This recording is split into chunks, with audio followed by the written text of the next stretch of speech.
स्वागत है आपका एक बार फिर से मेरे YouTube channel concept up to root में। आज हम अपना प्रीवियस चैप्टर कंटिन्यू करने वाले हैं। हम पढ़ा रहे थे भू संसाधन तथा कृषि वाला चैप्टर। इस चैप्टर के कई पार्ट्स पहले आ चुके हैं। अगर आपने वो पार्ट्स नहीं देखे तो आप चैनल पर जाके एक प्लेलिस्ट है इसी चैप्टर की, उस प्लेलिस्ट को देख सकते हैं। वहाँ पे आपको प्रीवियस पार्ट्स इस चैप्टर के जो है देखने को मिल जाएंगे। वहाँ से आप इस चैप्टर के प्रीवियस पार्ट्स देख सकते हैं। आज के इस वीडियो में हम जो है रेशेदार फसलों के बारे में पढ़ने वाले हैं। रेशेदार फसलें, इससे पहले हमने तिलहन फसलों के बारे में और भी बहुत सारी फसलों के बारे में जो है जाना है। आज हम रेशेदार फसलों के बारे में जानेंगे और भी बहुत सारी फसलों के बारे में आज की इस वीडियो में हम जानेंगे। वीडियो को स्टार्ट करने से पहले मैं आपको बताना चाहता हूँ, जैसे कि मैं हर वीडियो में आपको बताता हूँ, कि अगर आपको इस वीडियो में या फिर प्रीवियस वीडियो में कोई भी डाउट हो तो आप कमेंट कर सकते हैं। मैं कोशिश करूंगा आपके डाउट को सॉल्व करने की। तो आइए दोस्तों, बिना टाइम वेस्ट किए आज की इस वीडियो को स्टार्ट करते हैं। तो आइए सबसे पहले समझते हैं रेशेदार फसलों को। तो रेशेदार फसलें, ये फसलें जो हैं हमें कपड़ा, थैला, बोरा और अन्य कई प्रकार का सामान बनाने के लिए रेशा प्रदान करते हैं। बेसिकली जो रेशेदार फसलें होती हैं, जब इनकी खेती की जाती है तो इनका पर्पस ये होता है कि इनसे जो है रेशा प्राप्त किया जा सके। ठीक है, रेशेदार फसलें हमें रेशा प्रदान करते हैं और उस रेशे से हम जो है कपड़ा बनाते हैं, थैला बनाते हैं, बोरा बनाते हैं और भी कई तरह के सामान उस रेशे से बनाए जाते हैं। तो इस चैप्टर में हम कुछ प्रमुख रेशेदार फसलों के बारे में जानेंगे। वो हमारी है कपास और जूट। ठीक है, तो सबसे पहले समझते हैं कपास को। तो कपास जो है वो एक उष्णकटिबंधीय फसल है। ठीक है भाई, पूरी पृथ्वी जो है कुछ कटिबंधों में बटी हुई है। उष्ण कटिबंध, शीतोष्ण कटिबंध, शीत कटिबंध। तो जो उष्ण कटिबंध वाला इलाका है वहाँ पे इसके जो है कपास की खेती की जाती है और इसलिए इसको उष्ण कटिबंधीय फसल कहते हैं। ठीक है,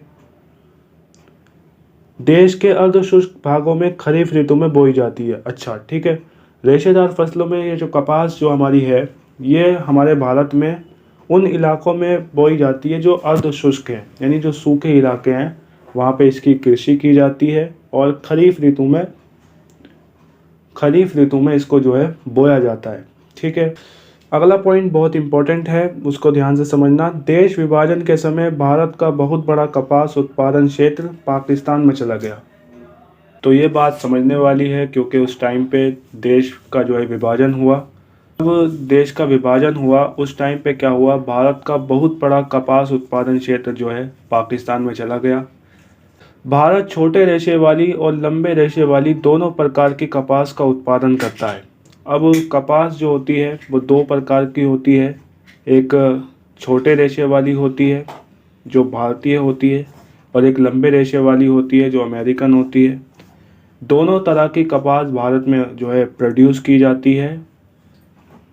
अमेरिकन कपास जो कि लंबे रेशे वाली कपास है, अमेरिकन कपास को देश के उत्तर पश्चिमी भाग में नरमा कहा जाता है। ठीक है, भारत का कपास के उत्पादन में विश्व में चीन के पश्चात दूसरा स्थान है। सबसे आगे चाइना चल रहा है। चाइना सबसे ज़्यादा कपास को प्रोड्यूस करता है और उसके बाद हमारा भारत आता है दूसरे नंबर पे, जो कपास का उत्पादन करता है सबसे ज़्यादा मात्रा में। देश के समस्त बोए क्षेत्र के लगभग 4.7% क्षेत्र पर कपास बोया जाता है। यानी कि देश में जितनी भी कृषि की जाती है उसके लगभग 4% हिस्से पे जो है कपास की खेती की जाती है। ठीक है, तो कपास के 3 मुख्य उत्पादक क्षेत्र हैं, यानी कपास मुख्य रूप से 3 जगह पे सबसे ज़्यादा जो है उसकी खेती की जाती है। तो इसमें कौन से इलाके हैं? पहला इलाका हमारा उत्तर पश्चिम भारत में है। उत्तर पश्चिम यानी कि हमारा पंजाब, हरियाणा, उत्तरी राजस्थान, पश्चिम में हमारा गुजरात और महाराष्ट्र, ये सारे इलाके आते हैं। दक्षिण में तेलंगाना, कर्नाटक और तमिलनाडु के पठारी भाग हैं। तो यहाँ पे भी जो है कपास की जो है ज़्यादा मात्रा में खेती की जाती है। और पश्चिम में हमारा गुजरात तथा महाराष्ट्र, वहाँ पे भी जो है बहुत ज़्यादा मात्रा में कपास की खेती की जाती है। ठीक है, अब अगला जो हमारे पास रेशेदार फसल है वो है हमारे पास जूट। हमने कपास को समझ लिया। अब जूट को समझते हैं। तो जूट का प्रयोग मुख्य रूप से देखा जाए तो मोटे वस्त्र, थैला, बोरे और अन्य सजावटी सामान बनाने में किया जाता है। जूट का इस्तेमाल हमने देखा है कपड़ों में भी किया जाता है, थैले में भी किया जाता है, और जो हमारे बोरे होते हैं जिनमें प्याज़ें होती हैं, सब्जियां होती हैं, ठीक है, उनको बनाने में भी जूट का इस्तेमाल किया जाता है। और भी बहुत सारे आइटम्स में जो है जूट का इस्तेमाल किया जाता है। तो ये कहाँ कहाँ देखते हैं, इसके बारे में पढ़ते हैं। ये पश्चिम बंगाल तथा इससे संस्पर्शी पूर्वी भागों की एक व्यापारिक फसल है। यानी मुख्य रूप से देखा जाए तो पश्चिम बंगाल वाला जो इलाका है वहाँ पे ये जो है इसकी जो है खेती की जाती है, और वो भी व्यापारिक उद्देश्य से। ठीक है, अब वही बात यहाँ पे आ रही है कि विभाजन के दौरान देश की विशाल जूट उत्पादक क्षेत्र पूर्वी पाकिस्तान यानी कि बांग्लादेश में चला गया। यानी वही चीज़ कंडीशन जो कंडीशन कपास में थी वही कंडीशन हमारी जूट में भी है। कपास में भी हमारा बहुत सारा कपास उत्पादक क्षेत्र जो था वह पाकिस्तान में चला गया, और सिमिलरली जूट में भी क्या होता है कि जो हमारा बांग्लादेश है, बांग्लादेश में जो है जूट का बहुत सारा उत्पादक क्षेत्र चला गया। ठीक है, तो रेशेदार फसलों में ये चीज़ हमने सीखी कि रेशेदार फसलों का ज़्यादातर उत्पादक क्षेत्र जो है वो पाकिस्तान और बांग्लादेश चला गया। ठीक है, तो विभाजन के दौरान देश का विशाल जूट उत्पादक क्षेत्र पूर्वी पाकिस्तान में चला गया। आज भारत विश्व की लगभग 60% जूट उत्पादन करता है। ठीक है, फिर भी विभाजन हो गया, ठीक है, बहुत सारा उत्पादक क्षेत्र जो है विदेशों में चला गया। उसके बाद भी जो है भारत विश्व का लगभग 60% जूट उत्पादन करता है। तो ये बहुत जो है गौरव की बात है भारत के लिए। पश्चिम बंगाल देश के इस उत्पादन का 3/4 भाग पैदा करता है।